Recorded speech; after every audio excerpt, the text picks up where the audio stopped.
This happened in the early 2000s back when I was a kid. For context, this happened during the era back when Yu-Gi-Oh! And Pokemon were at its peak and were pretty much the hottest toys and TV shows of the year. My friends would always come over to my house and play cards with each other while eating all of the junk food we possibly could. Sometimes we'd even trade playing cards if someone won a game as a sort of prize or something. Nowadays, they're mainly used as collectibles, but back then, they were memories. Anyway, this happened in the winter. I lived in New York, so the winters were brutal around here. One day, one of my friends had asked if he could come over to my house after school as his house had been covered in layers of snow. This caused him and his family to not be able to get inside as the snow was blocking his door. So I had asked my mom and she had let him stay over until the county could schedule snow removal. It was a Friday evening and my friend and I were playing with our Pokemon cards when my mom says that she's going out to attend my older brother's ceremony for school and that she'd be back by 9. With my friend and I being 13, she trusted us enough to watch over the house for a good while. Anyway, we're playing cards as usual when we both hear a knock on the door. I immediately knew it wasn't my mother's knock, as she knocks a certain way when coming home. That being said, I get up and open the door and was greeted to not my mom, but some man with a salt and pepper beard. He wore a white polo and cargo pants while holding a clipboard and a pen. Right away, everything my mom had taught me about answering the door for strangers went out the window. I asked him who he was, and he said that he's part of some repair company and that he needed to check our water heater. I tell him my mom isn't home right now, and that's when he forms a slight grin and tells me that he has to come in. Alarms start going off in my head as I realize several red flags from this guy. For one, his uniform didn't have a company logo on it, and he didn't seem to have a vehicle outside. I might have been 13, but I definitely wasn't stupid. He then tells me that my mother had given him permission to check it out and that it was his job to do it.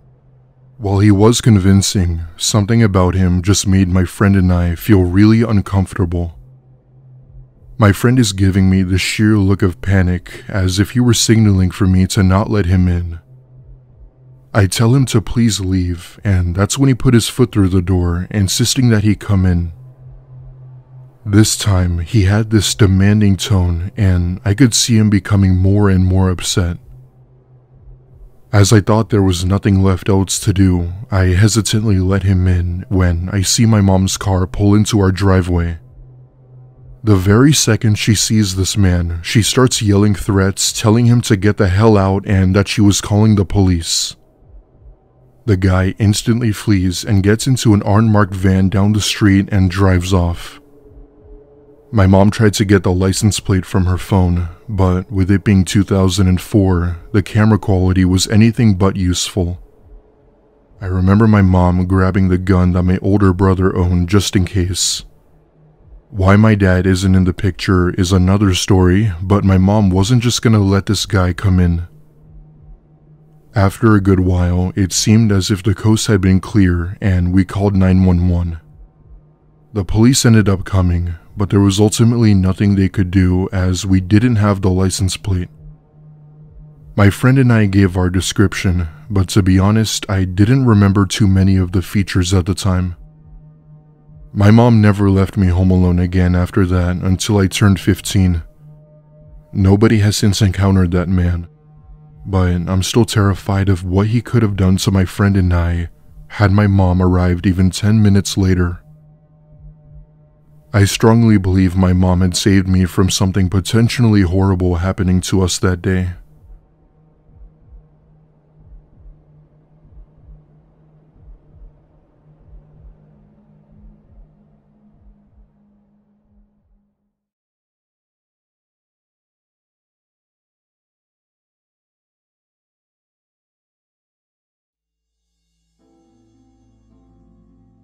So this is something that happened to me back when I was a kid, and it's probably the creepiest and most unexplainable thing I've ever seen. This happened back in 2006 when I was about 8 or so. I've always had a sort of wild imagination when I was a kid. During my younger years, I'd always be scared of the night, fearing monsters were under my bed and how I'd see ghosts and stuff. As I got older, I began to realize that it was obviously all in my head and sort of grew out of that phase. There was this one time though, where something my mom and I witnessed, and I'll admit, we both freaked the hell out. Long story short, this happened sometime during the summer when I was off from school, and at the time we lived in Florida. Life was kind of like what you'd expect for Florida. It rained a lot and had multiple thunderstorms roll in during this time of year. As a kid, I was terrified of storms, mainly thunder, and my mom would constantly have to come into my room to sleep with me to calm down. I'm not gonna bother you with unnecessary details, so I'll just get straight to the point. One night, a thunderstorm had been rolling in, and my mom had put me to bed with her to help me calm down. At one point, I remember asking my mom for my favorite blanket I had to help me fall asleep. As requested, she told me she'd be right back, and minutes later, she comes back in with the blanket and puts it over me. Now, in order to understand what happens next, you need to know the layout of my bed. My bed is against the wall, so there's a small gap between my bed and the wall, and I was on the edge of it. As she's putting it over me, ensuring everything would be okay, my blanket somehow slips in between the gap and onto the floor. My mom tells me that it's okay and that she would go under the bed to get it back. However, when she came out, I noticed that she had this really confused expression on her face while swearing to herself. I asked her what was wrong, and she said that she didn't see my blanket. At first I thought that it could have fallen in between the sheets somewhere, but even after checking multiple times, it was nowhere to be found. This freaked my mom out so much to the point where she removed all of the sheets and covers of the bed trying to look for the damn thing. I even looked under the bed myself, only to see nothing but the floor. Mind you, there was no vent or anything it could have fallen into, and we didn't own any pets that would have taken it. I know it's a little hard to believe, but it was almost as if the blanket had teleported while falling to the floor. It fell and then it was gone. Being only 8, I still didn't fully understand what actually happened until years later.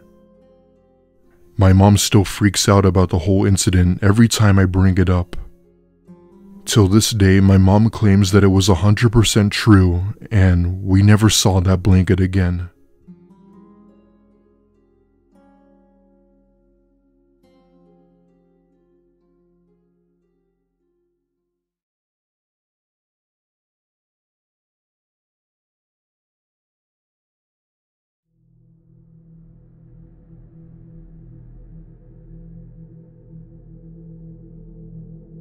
This happened about 30 years ago when I was a senior in high school. Back in the 90s, my mom had gotten a divorce with my dad over relationship issues. I was 18 years old then, and although I'm much older now, I still look back on this incident from time to time. For context, my dad was verbally and physically abusive to my mother and I when I was growing up. He had a huge drinking problem alongside some anger issues that he had dealt with his whole life. My dad tried to hide these outbursts when I was growing up, but he sort of let them out as I got older. Sometimes it would get so bad that police had to be called several times a week, with my dad even getting arrested once.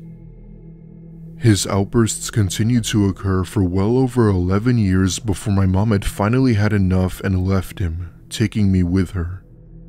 Life kind of went downhill for us after that.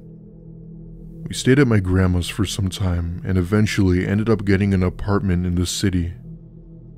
My mom got a full-time job to keep up with rent while I got a part-time position at a supermarket to help out while still in school. It wasn't much, but it paid the bills and the essential needs we had. One day, I had gotten home from school and my mom was on the phone talking with one of her co-workers from work. After the phone call, she sits me down and asks me if I could do her coworker a favor by watching over their house for the weekend as they be out of town. Her coworker was willing to pay a decent amount of money for me to watch the house, so I agreed to it and told them I'd do it. The next night after school, my mom had drove me over to the house where she introduced me to her coworker and his fiancée. It was a really nice two-storied home made of cobblestone, which basically screamed wealth. The couple had to go, but had left a list of rules I had to follow since I'd be staying a whole 2 days. The rules basically consisted of watching over the house, sweeping the porch, cleaning up after cooking meals, etc. My mom stuck with me for a good hour or so before she left, leaving me to myself. I started the night by watching a movie on the TV to just keep myself occupied and pass time. It was around 10 p.m. and during the movie, I began to feel tired and remember drifting off to sleep. I fall asleep on the couch for a good few hours before I awoke to a weird noise. At first I thought that it was probably the movie still playing until I realized that the screen had turned black with the DVD logo bouncing around. I rubbed my eyes as they adjusted to the light above me and got up to see just what this noise was. To be honest, it kinda sounded like a faint tapping noise you'd hear when something hits your window during a storm. At this point, I'm fully awake and hear that the noise was coming from the back door down the hall. I basically pray to God that it was just the wind, but I knew that the chances of that were slim. I ever so slowly approached the back door and looked through the peephole. Standing behind the door was a man that I had never seen before casually tapping the door handle. My heart sank into the pit of my stomach when I saw him. He had this expression on his face that appeared so blank, as if he were doing something mundane, like raking leaves or washing dishes. For whatever reason, I continued to look at him when he suddenly stops hitting the door and bolts his head towards the peephole, as if he somehow knew I was watching him. His blank expression then turned into a wicked grin, revealing his rotting teeth. I stepped back in horror, not knowing what to do. I didn't want to call my mom as she'd be worried sick and try to come get me, and I didn't want to risk her getting hurt. That being said, I did the only thing I could do. I slowly walk over to the phone in the kitchen and dial 911, trying my best to speak very clearly into the phone. However, it's the 90s and the reception wasn't the best around here, so I had to speak louder to the operator so she could understand. The very second I raise my voice, the guy begins to slowly pound on the door, telling me that he knew I was in here. Mind you, the door wasn't big, but the man was, so I had no idea how easily he could have broken down the door. The operator said to just be patient and that police were on their way. Being the smartass I was, I yelled at the man to go away and that the cops were coming. Telling him that was probably the stupidest thing I had ever done. Not even 10 seconds later, the power to the house cuts out, followed by this psychotic laugh from a room down the hall. It instantly hit me that this guy was now inside of the house. I couldn't see anything besides the light of the moon reflecting off of the windows, and I took that chance to run out the front door. The sounds of sirens coming down the street was music to my ears, and I basically flagged them down when they arrived. Police searched the whole house top to bottom, but had never found the man. However, what they did find was the window to the master bedroom smashed open and a lopper. For those of you who don't know what a lopper is, it's one of those tools you'd use to cut branches when doing gardening work. Police concluded that he had simply took it from the family's shed and used it to cut the power and break the window. The family had apologized to me for that and paid me extra for the trouble, but my mom never allowed me to do favors for them again. This story still creeps me out till this day.